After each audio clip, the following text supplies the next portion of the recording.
so many skits, like people going to a coffee house. It's like, I just want a large coffee. And they're like, you're going to have to say the name. And they're like, I'm not going to say the name. I think admittedly, like one of the things we struggle with the most is the Chinese terminology, right? Like we both speak Chinese, What is this called? the shoujuahu. I feel like it sounds so alien and difficult to a lot of people. You want to go through and name one of our new pots that we have? Yeah. Oh, we have to name all these pots. So this is one of our new factory pots. Welcome to Between the Cracks, the podcast where we do casual conversations around tea. My name is Dart. Today I'm joined by... Hello. It's Derek from Whatever Tea and Tao Teaware. Buddy, I feel like we haven't talked in... Well, actually, it's only been 3 days, but we haven't talked publicly with all of our lovely friends in a long time. Yeah, no, I've heard a lot of people saying, hey, when's the next podcast coming out? Or, oh, I've already listened to all of Tea Soups and I've caught up on Between the Cracks. Are you guys still doing that? And that's one of the most awkward questions to respond to when you're doing a podcast. Like, hey, are you guys still doing the podcast? And you're like, yeah, we are. But it's just been a few weeks off. And last time I talked, I was with Marco in Chicago, and then we had the tea festivals, and you've been all over the place. I mean, we've had a lot go on in the last few months since then. So where have you been? All through 1,000 kilometers of mountains and rivers, all through China. Like it's been so busy. I feel like I haven't even been back, even though it's been like 2 weeks or 3 weeks since I've been back in my city of Yangzhou, Jiangsu. But I started like mid-March, where I went to like Hangzhou for the Dragon Well. I went to Chaozhou. I went to Fuding, that's Guangdong and Fujian. I went to Yunnan, Linsang. One interesting point for us is I finally made it out to Jianshui in Yunnan, just south of Kunming. And what's really cool is like getting out there and seeing the city in person. We'll do a whole episode all about Jianshui, but it's really close to the border with Vietnam. And so the culture down there, it's distinctly Chinese, but you get these weird cultural elements kind of infiltrating, what is usually a homogenized Han culture in the rest of China. So You've been to pretty much every major region except Qingzhou now this year, right? You were in Jingdezhen, you went to Chaozhou, you went to look at that little emoji, that's great. You went to Yixing, you went to Jianshui. So I mean, like, of course, like we want to get to Dehua, and like I know a lot of people have been asking me like, when are we gonna have dye teaware, and like, so there's like other like fringe things, but like you've been to every major region except Qingzhou so far, which is kind of crazy. All this year, all in the last 2 months. What's cool too is like the more places I go, the more places I want to go, because I went to Jianshui. And they're like, "Oh, do you guys do silver teaware yet?" And I'm like, "No. What is the village that does silver teaware?" And they're like, "Oh," and they gave me the actual village name. It's right up by like Lijiang, and it's in like kind of a little more northern Yunnan. And I was like, excellent. So I know exactly where to go for silver teaware. Yeah, those silver teapots are cool. You always see like the 999 silver. I bought one online. It was 999% silver, pure silver, and it cost like $1. And it was like this big. It was super thick. I was like, there's no way. There's absolutely. And it came with a seal. It came with a government seal, a stamp, a thing of letter of introduction for the teapot or for the piece of teaware that's pure silver, and it costs $1. And I'm just like, oh, this is terrifying. So you've been doing that. I went to Chicago. I was supposed to go to Eugene, and I was actually supposed to be in Seattle this weekend, right? But we canceled both of this month and last month's tea festival. So why did we cancel? I think Chicago was a big learning experience for us, and you had a reel about it, a little story about it. I don't know if you made a full YouTube, but you kind of burnt yourself out, didn't you? Yes, but no. It wasn't like I feel like typically when people talk about burnout, they're like, oh, I went too hard and like mentally felt like I was doing too much. I didn't feel like I was doing too much. I literally got sick in Chicago. I was having like shivers, and then it was like back and forth. Like I was like, my body was really cold and I was shaking, and then I was getting like this like heat thing, and it was really weird.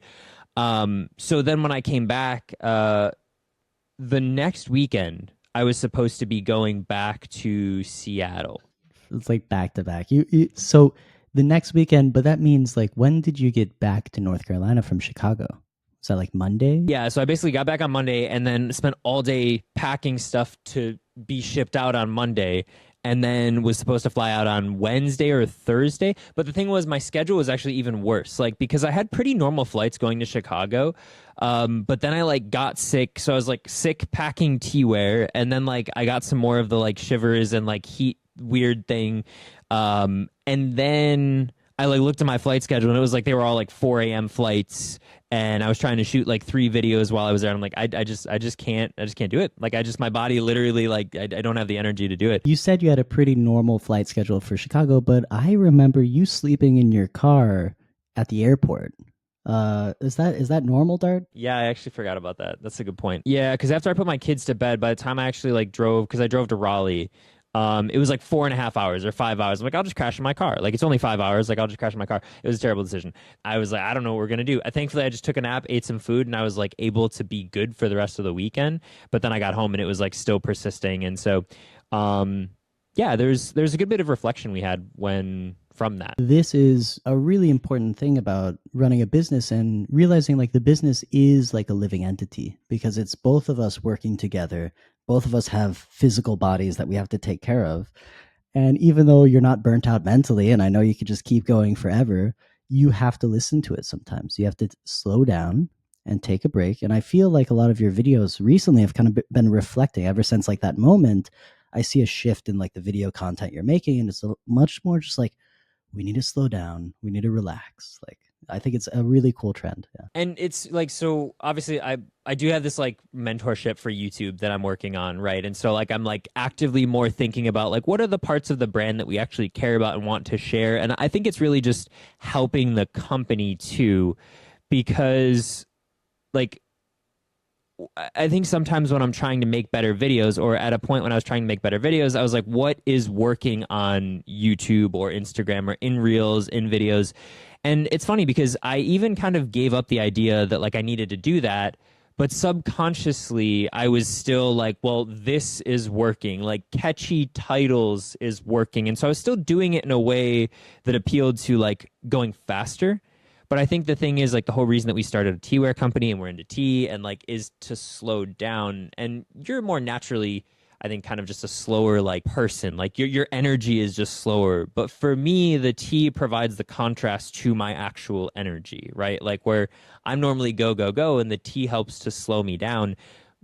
But even in the way that I was like telling the stories, I was kind of subconsciously being guided by like what looked like it was working. You get like that million facts a minute kind of style, and it's like eventually like that's overbearing. Like the first tea soup episode, they were like, you need to slow this down because I couldn't take notes fast enough. Yeah, you went over a lot of information, and I mean you still do, but like yeah, it was a lot. Yeah, I see that. I just want to kind of get back to the roots of where we were as a brand, like teaware for every tea drinker, and sharing through the culture of tea how it actually affects us. And I think the way that I present videos and the way that I present information affects that. Like when you watch a video, if you feel like your brain is like, you know, the little dopamine, like you're getting those receptors moving, that's not really the feeling that you get when you're drinking tea. And so I think there's a disconnect if like the videos are very high energy and kind of the, you know, quick, like all quick action versus having a more, you know, kind of slow, refined pace. Like we want it to be accessible and easy, but there's definitely times where like names or terms, as much as like the brand kind of pushes them,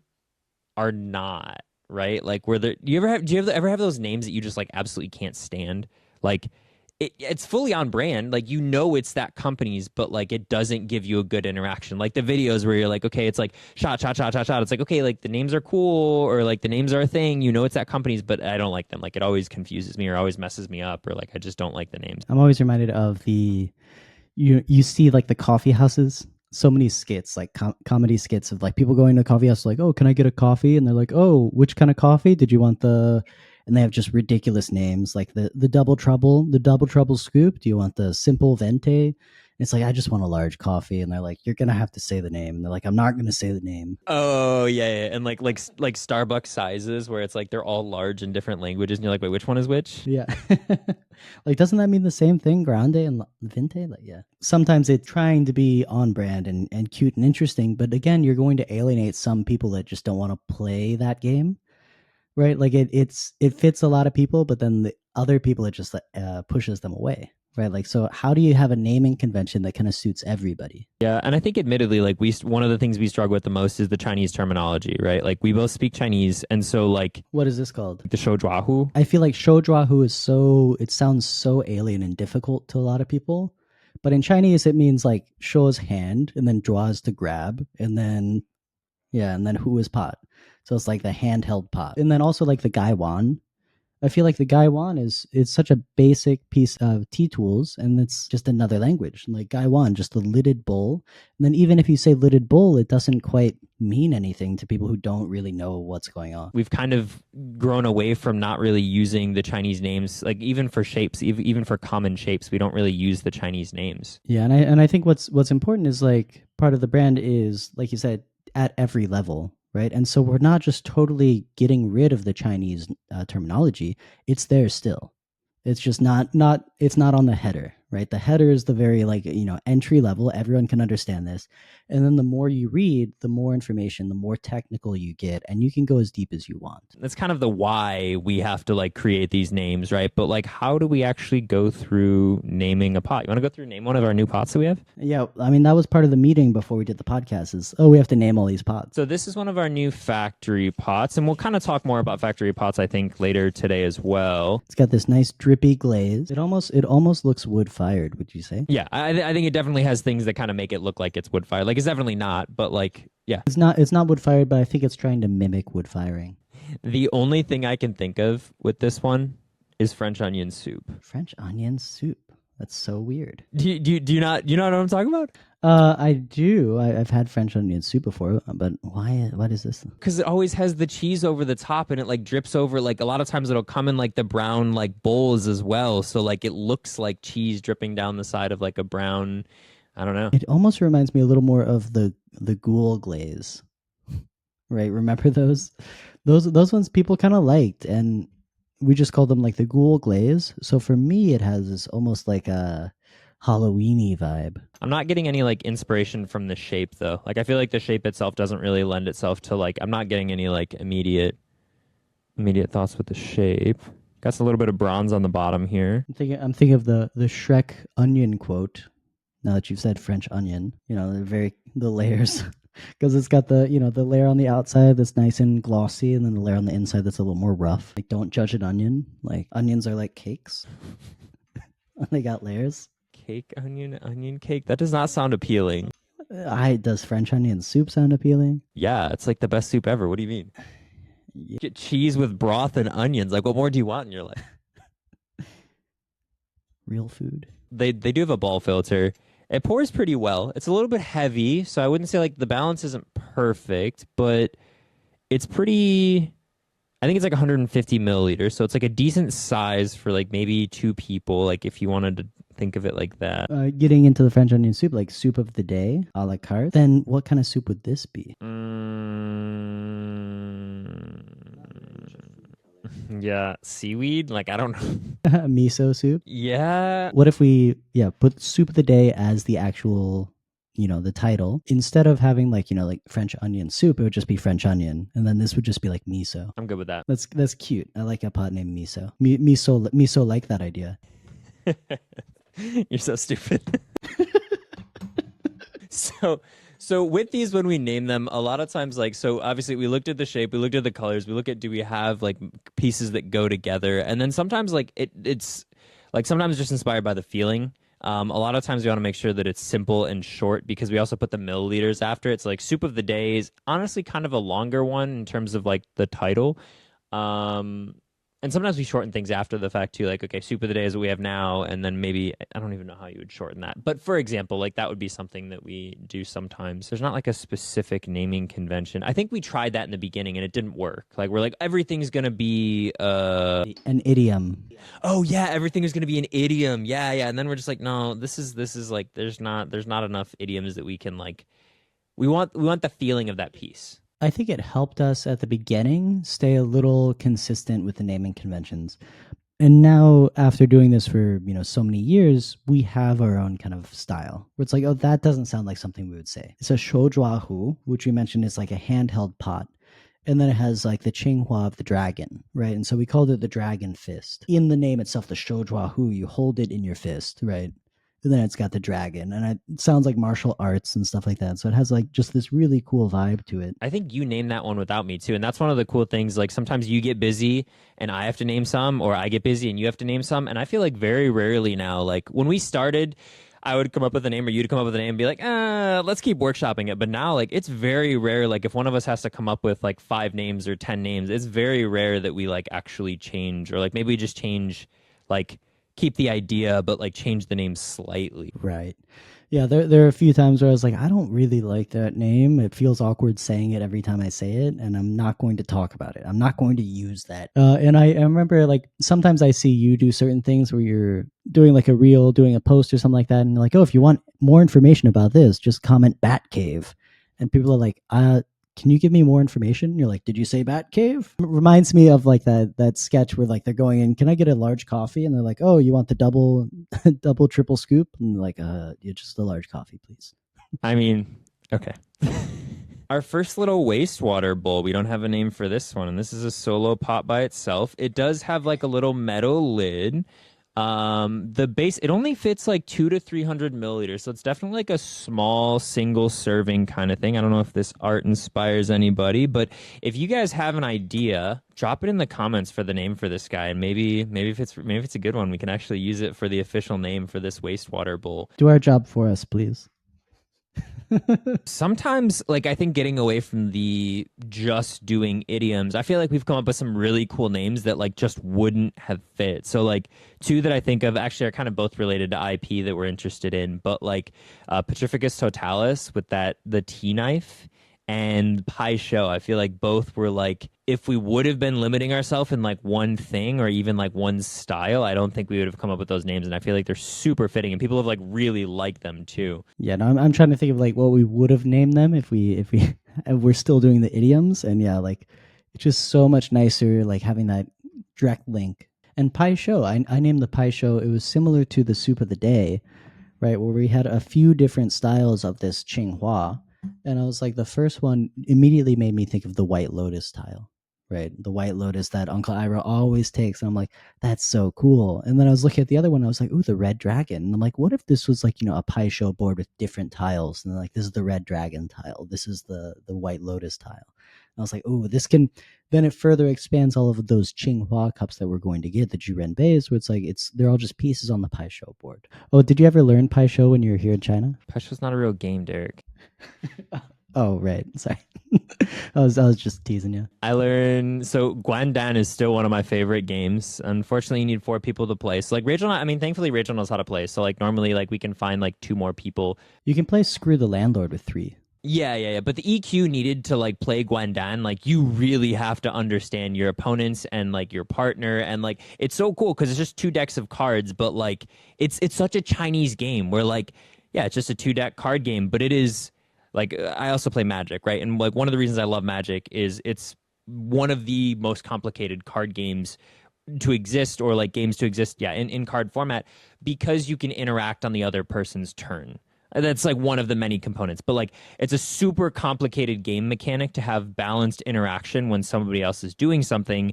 And so like when people try to show me other card games, I'm like, this is just like baby Magic. But the fact that like a card game with just 2 decks of cards can be so infinitely deep. Like Go. It's that perfect blend of luck and strategy. I think with Go there's less luck, right? But with the cards, with Magic, whatever you draw, you get, and you have to like have your deck work with you. I think Magic does have more strategy there, and then like the strategy in Guandan or like those kinds of Chinese card games is working with your partner, right? Having your partner set you up where you have 1 card left. Your partner's not going to start doing, oh, here's 3 card drops, 3 card drops. Anyways, if you don't know the game, you don't know what we're talking about. I don't know how we got it. Why did we? Pai Show. We were talking about Pai Show. I guess Western acknowledgement, then Guandan would. Even though Guandan is like that actual living Chinese card game, where Pai Show is like a reference to like Go or like Chinese chess or something like that. Some people, I was actually just talking with Jonathan about this because he's going to Japan and he's like worried about like, has my whole existence as a potter been appropriation, because like I haven't been to Asia yet. And like, that's where, and I'm like, you're one of a handful of people making small pots. If you talk to any Chinese or Japanese potter, they would be elated to know that, like, without ever having been here, without ever having lived here, you were making these. And it's because he knows people who have been to Asia who have tea houses. So, like, he has this, like, secondary connection. But I just don't really like the appropriation conversation is kind of weird because I think when you see people nerd out who have actually, like, been there and been exposed, and then talk to anyone from that culture. I've never heard anyone be like, "Oh, you're stealing what we're doing." Like, could you, like, any of our potters, when we started selling some of the Chaozhou pots, and we started pricing them, I was worried that we were pricing them a little bit too high. I was like, "Man, are these too high?" But, like, we have to pay a lot more for them. And I was like, "Man, this is a lot." And then when you just went to Chaozhou, what do we find out? Oh, they're pretty much the same. The way they would sell them in China is the same price as we're selling them in America. Wild, because there are like three prices where it's like, here's like the standard retail, here's like the friends price, and then here's the wholesale price if you're buying, by quantity. That was, like, super validating. I feel like that we, like, incidentally assign this value based on, like, okay, here's all the spectrum of pots, here's where they would sit, here's where these are at. And, like, there's always this, like, we're just, like, reselling pots, but it's like we actually came to the same price. Like, the value, I mean, and we're buying 20, 30, 50 of a pot, like that in and of itself. Like, there's the, risk involved in that, and it takes us time to move it and all that, but, like, we're still not making pots. And so that was kind of something I was worried about. But then when I'm like, we came to the same exact price. Yeah, I mean, appropriation, this terminology gets thrown around a lot, especially when money is involved, when businesses are involved. I think as a person to person level, like when you talk to any person who's in China, who's like in that Chinese culture, and they realize that you are in another country, you're in another culture, and you're absorbing that Chinese tea culture. I've had so many Chinese people hear that I'm selling Chinese tea and teaware abroad, and they say, "Thank you. Thank you so much for promoting our culture." Like, it's literally that is the narrative that I'm receiving from 99% of like the Chinese people that hear what I'm doing, and they're like, "This is awesome. Thank you so much for promoting our culture." Like, when you talk to a Chinese person, not about, like, not like politically, but like what do they think of America? Like, they think of our movies, they think of our media, Soft power. Yeah. cultural soft power that's being shared with them. And, like, tea and teaware represent that soft power.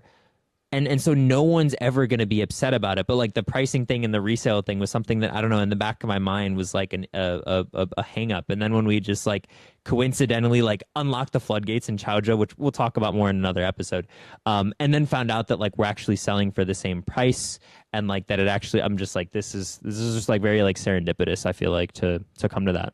Going back to Jonathan Steele, like what he's doing is he's opening up a huge market for those potters in Asia, in China, in Japan. He's making it easier for them to sell their pieces in the future by getting more people accustomed in America to these small, well crafted teapots.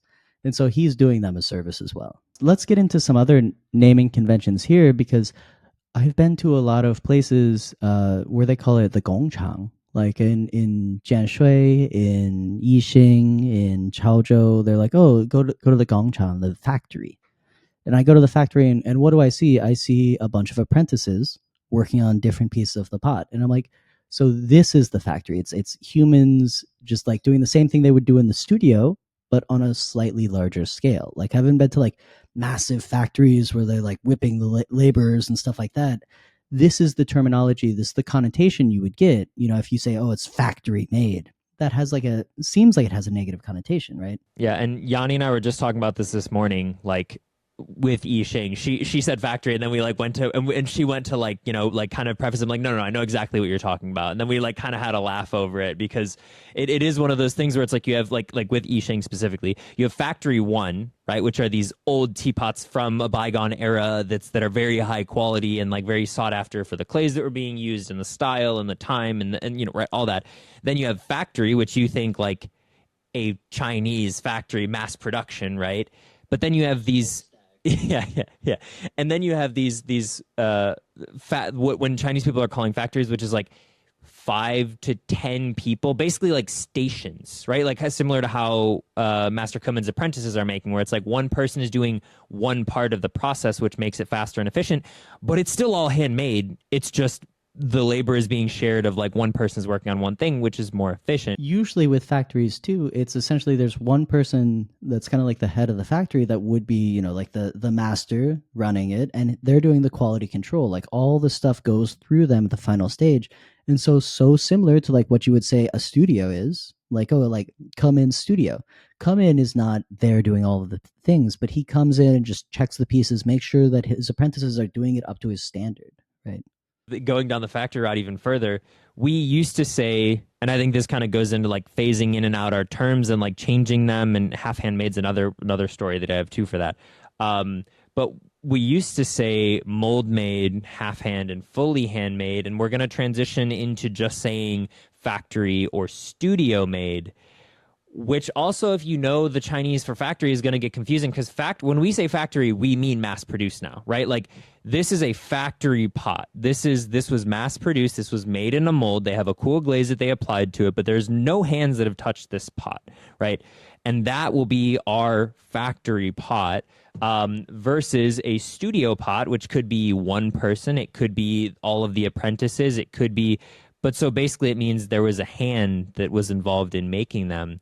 But the use and changing of these terms is also what allows people to become more comfortable over time with them, right? Like, and do you what are your thoughts on? Are there any terms that you like really don't like hearing in tea, or that like you feel like get misused? Because the half handmade is the one that I want to talk about for teaware, but I'm curious if you have any for tea.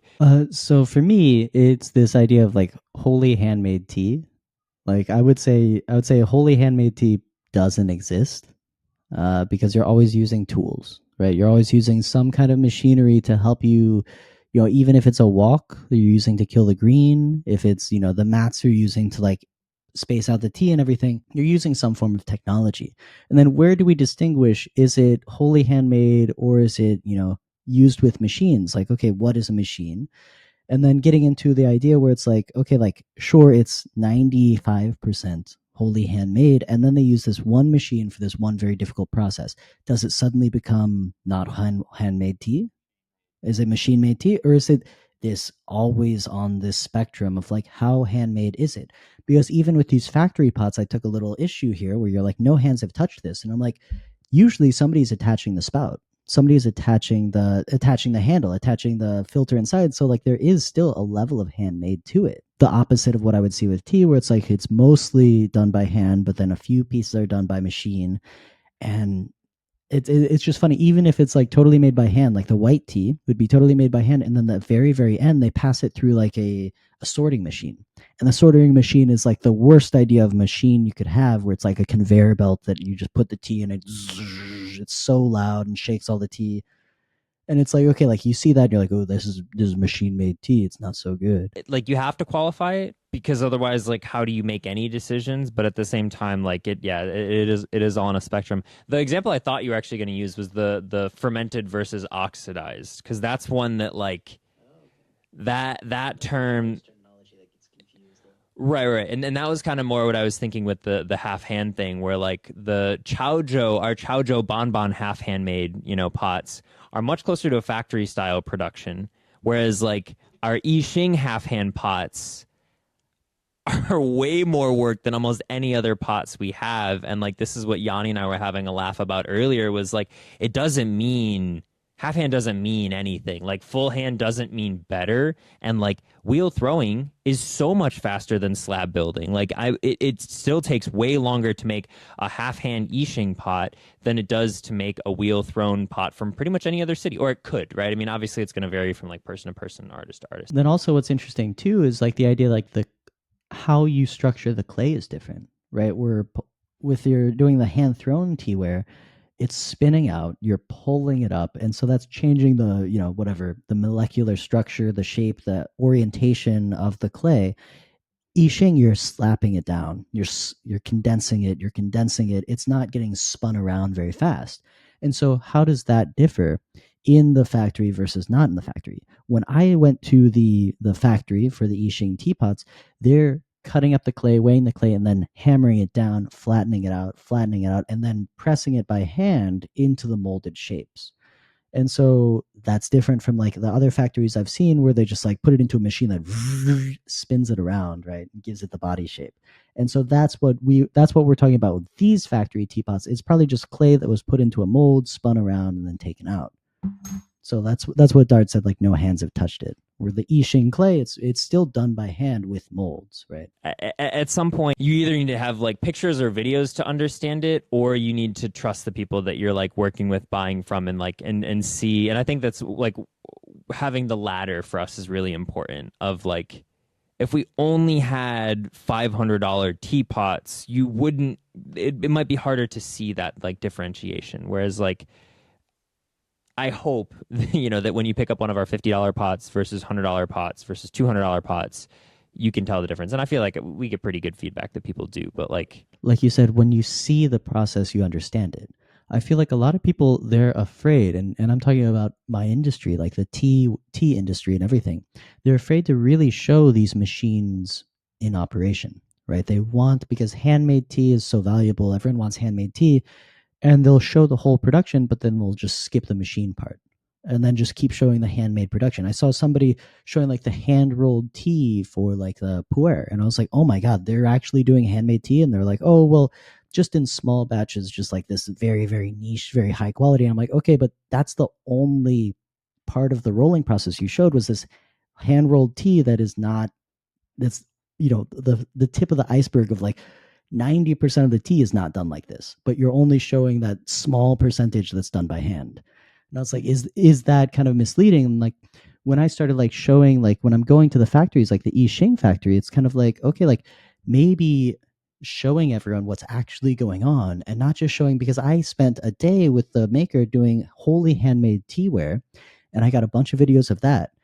And I was like, this is really nice. This is what people expect. But then I go to the factory and I show like, oh, this is what a majority of the stuff is happening. This is how a majority of the teapots are made. well, and then you get into the price, right? Like the ones that you saw at the factory, like these ones that I have here, right? These are going to be, I think, around, I don't know, 180 or 200, something like that, US, for retail. Whereas like when you saw the master making the pots, those are several $1,000s, and she can only make one or two a month. Yeah. So it's like you're just creating this like false expectation of like, oh, this is what it looks like if you showed that, and then that was the expectation, and then you're selling those for $200. Like there's a complete misalignment with the expectation. And then this is where we might disagree, where I think that is hand rolled tea really superior to machine rolled tea?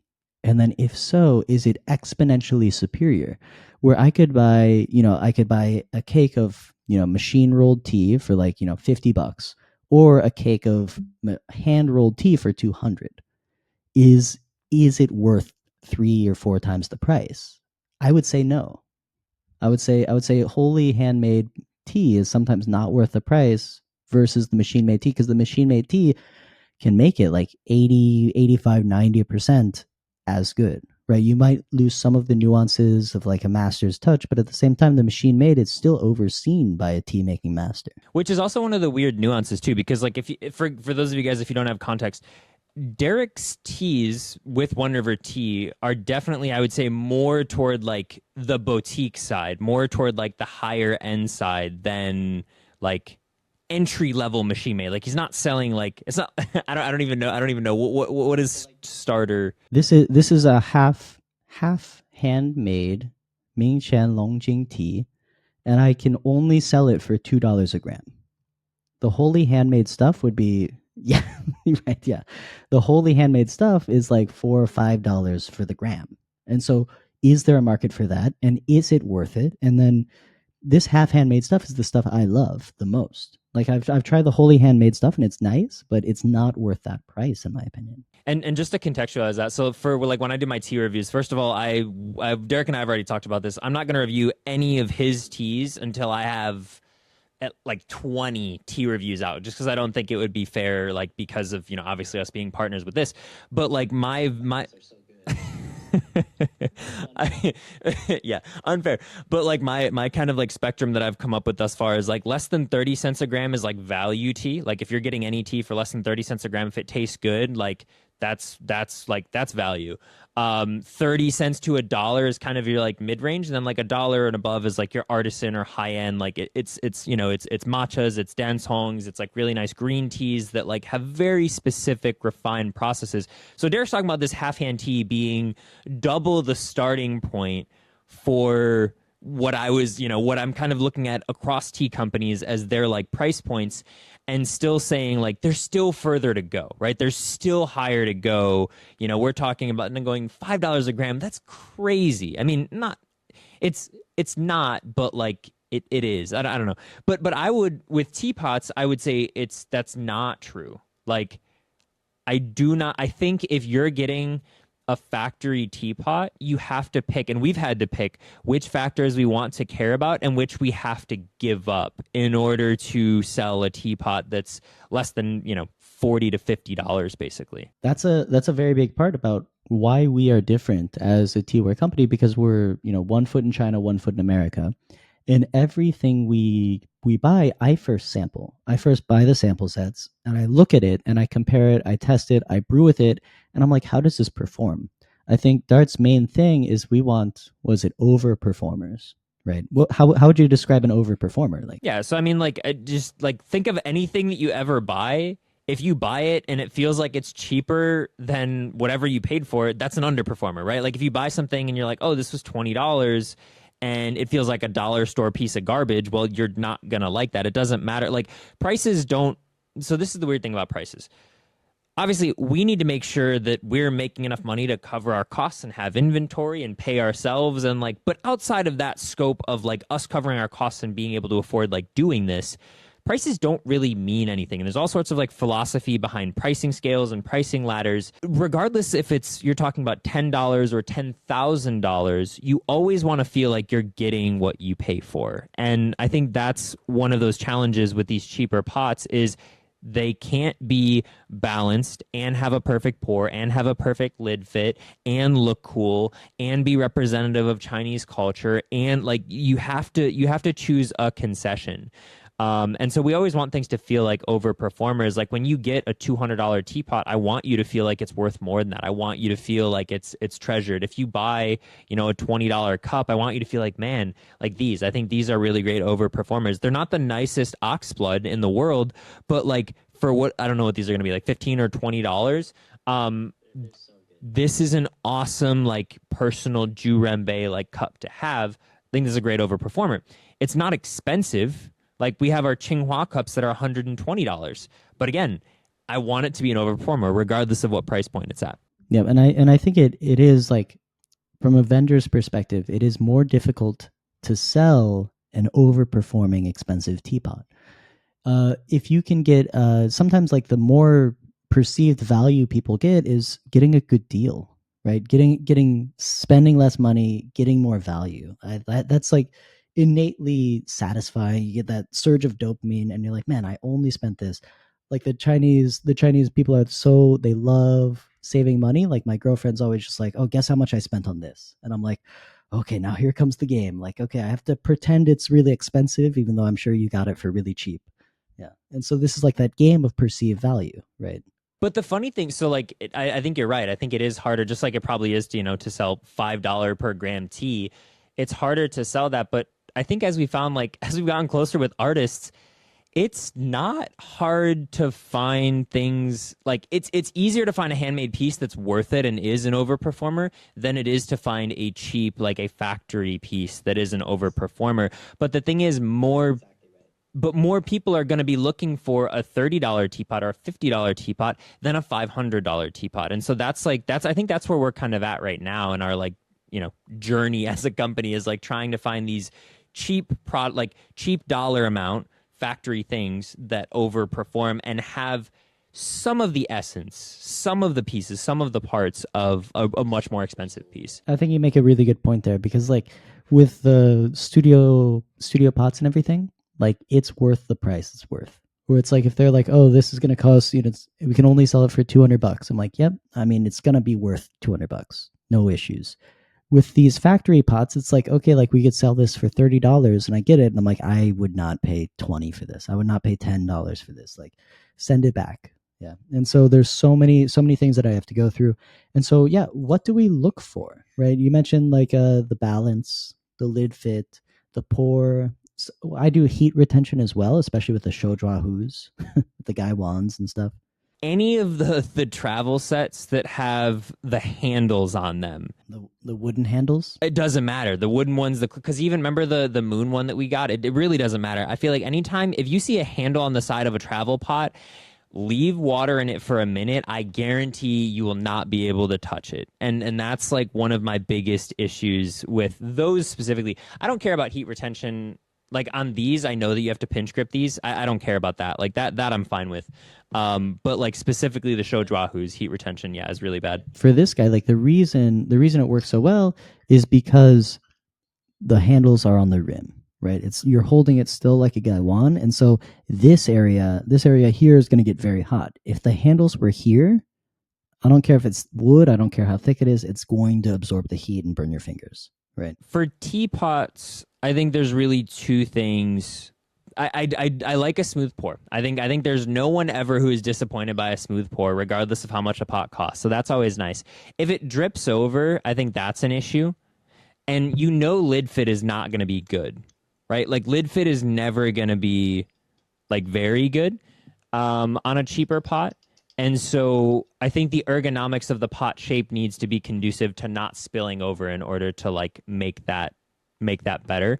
One of the other things that we've said is we're not going to carry anything that looks like another, like that looks like a shisha. Like Yeah, so this is a really, really important thing where if you're buying a cheap teapot, you shouldn't have in your mind that it's going to be an expensive teapot. You should have in your mind like, okay, it's a budget teapot. It won't be as good as the higher quality stuff, as the more expensive stuff. And as a result, if we got something that, looked like a very nice shisha pot and it costs $20, you get it, the lid doesn't fit, it doesn't pour right, it chugs, it burns your hands. You're like, I don't like shisha pots. Like that is definitely not what we want to promote, right? like these pots that we just had come in and these pots, like they look cool, but they don't look like other Chinese teapots, other things that people are expecting with the style. And I think that's been kind of one of the other things, like getting away from looking like it should be better, if that makes sense.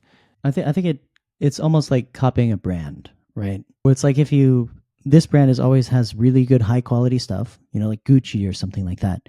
And then in China, like I can go to the knockoff market and I can buy Gucci for whatever price I want. And like the $10 Gucci purse is going to fall apart in a month. And then I'm like, if I didn't realize that was a $10 Gucci purse, I'd be like, oh, Gucci quality sucks. Like, and so it's like if it's an Yixing teapot that you're buying for cheap and the quality is terrible, you're like, oh, Yixing I don't like. Nishing I don't like. Chaozhou I don't like. And so it writes it off. I've had a lot of people that tell me they don't like white tea. And I'm like, okay, like, well, what white tea have you had? And they're like, well, I had some very cheap eBay, like Yunnan white tea. And I'm like, okay, there's a whole world out there that you've written off because of that. And I feel like for us, there's another stretch here, like a metaphor here is like living in another country, you find that you are kind of an ambassador, a diplomat of your own country and nationality, especially in a country that's so monoculture like China. Everyone who sees me, they think I am the iconic American, right? And I have a funny example. Like I am America. I met a cab driver and I told him I was from America, and he looks at me. He's like, "You're not from America," and I'm like, "Really?" And he's like, "Yeah, all Americans are black." And I was like, "What?" And he's like, "Yeah, I met two Americans, and they were all black." And I was like, "You, some Americans are black, but not all of us."